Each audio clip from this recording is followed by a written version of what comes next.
కోడలు చల్లంగుండా వీటి మీద చక్కగా మన వాళ్ళు ఇందాక రాళ్ళలోనే చక్కగా పకోడీలు, ఇప్పుడు మళ్ళీ లస్సీ మంచిగా అందించారు మన కోడలికి బాగా ఎనర్జీ రావాలని. ఈ యొక్క రైతన్న పులకరించింది. ఆ రైతన్న దుక్కు తినుకోవటానికి ఆ పొలేరమ్మ తల్లిని తలుసుకొని మన తక్కిలిపాడు రైతన్నంతా కలిసి తల్లి ఆ సోమేశ్వర స్వామిని తలుసుకొని స్వామి మా పంటలు బాగా పండాలని చెప్పి ఆ ఇరవై రాబులు ఎదురు దొరికి నరకలు కట్టుకొని ఏ విధంగా బయలుదేరుతున్నారు చూడమ్మ. చాలా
పులకరించింది. ఆ రైతన్న దుక్కి తిన్నాడు. ఆ మొక్కలు నాటుకోవటానికి ఆ శివయ్య స్వామిని తలుసుకొని ఆ పొలేరమ్మ తల్లిని తలుసుకొని మన తక్కిలిపాడు రైతన్నంతా తల్లి మా పంటలు బాగా పండాలి, మా గ్రామం మా ఊరు చల్లగా ఉండాలని చెప్పి ఆ నవధాన్యాలు తీసుకుని ఏ విధంగా బయలుదేరుతున్నారు మా చల్ల చల్లడే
కోడలు చల్లంగుండా పలకరించింది దుక్కు తిన్నాడు, మొక్క నాటాడు, కొత్త కోసాడు.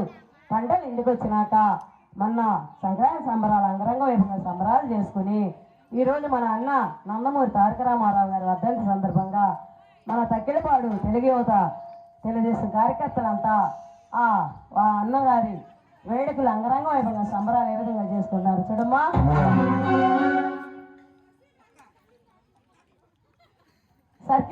సర్కిల్కి వెళ్దాం. లస్సీ తాగారు. ఉంగరాల మెట్టిదాన్ని చెదలరగా చిన్నదాన్ని నేను ఇదండి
ఎప్పుడు కూడా పంటలన్నీ పండించుకునేదాకా మంచిగా నా చేత చాకరీ చేయించుకుంటావు.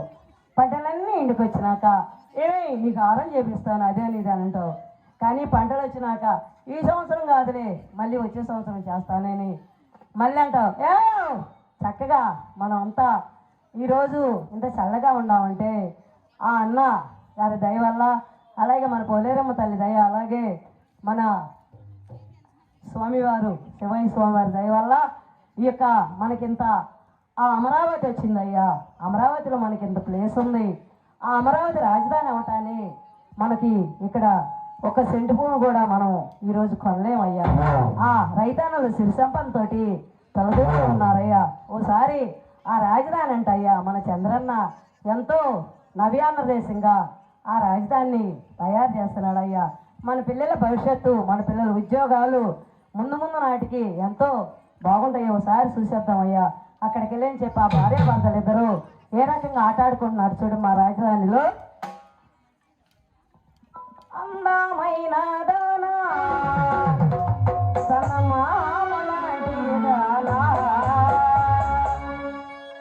నీ అందమంతా చూసి నే మురిసి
ఎంతో అందంగా ఉందయ్యా.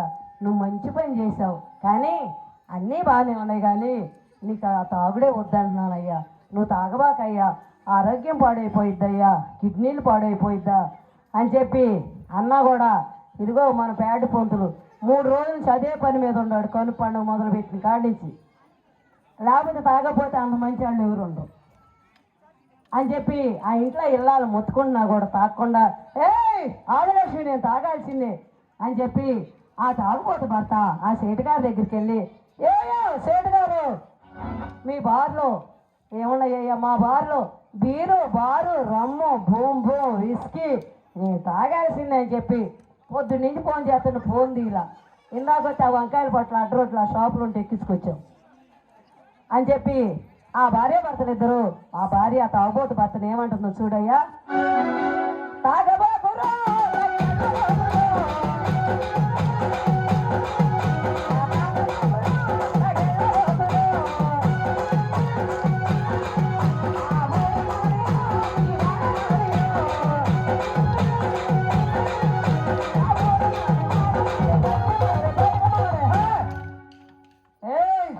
నేను తాగాల్సిందే, నువ్వు కూడా తాగు మురారి అని కిత్తారు పార్టీ మళ్ళీ ఉందలే అని చెప్పి ఆ తాగుబోతు భర్తని నువ్వు తాగొద్దయ్యా నీ ఆరోగ్యం పాడైపోతుందని చెప్పి ఇదిగో చక్కగా ఎంతో మంచిగా ఉన్నావు, నువ్వు తాగకపోతే మనకు డబ్బులు మిగులుతాయి, నీ ఆరోగ్యం బాగుంటుందని చెప్పి ఆ భార్య చూడమ్మ భర్తను ఏమంటున్నావు తాగొద్దని. తాగబోకురా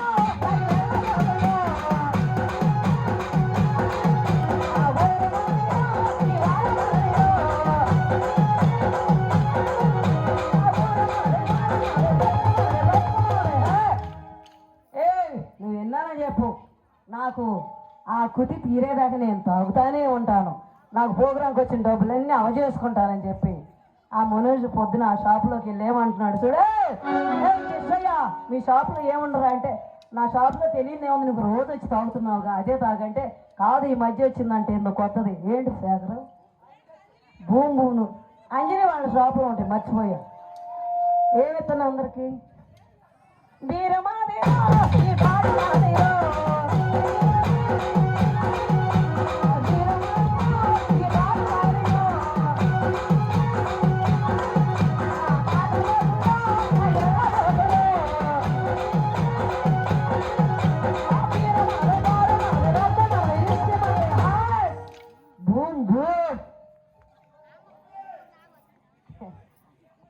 అని ఆ ఇద్దరు భార్యాభర్తలు ఇద్దరు చక్కగా అన్యోన్యంగా వచ్చి మన అన్న నందమూరి తారక రామారావు గారి వర్ధంతి రోజున చక్కగా మన వాళ్ళు కమిటీ వాళ్ళు చక్కగా భోజనాలు పెడుతున్నారు.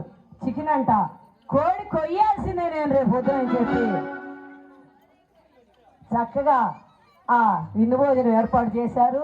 మన వాళ్ళకి కూడా ఉంటుంది ఉంచుతారు తర్వాత ఇంద్రుగాళ్ళే సువీశ్వరమ్మ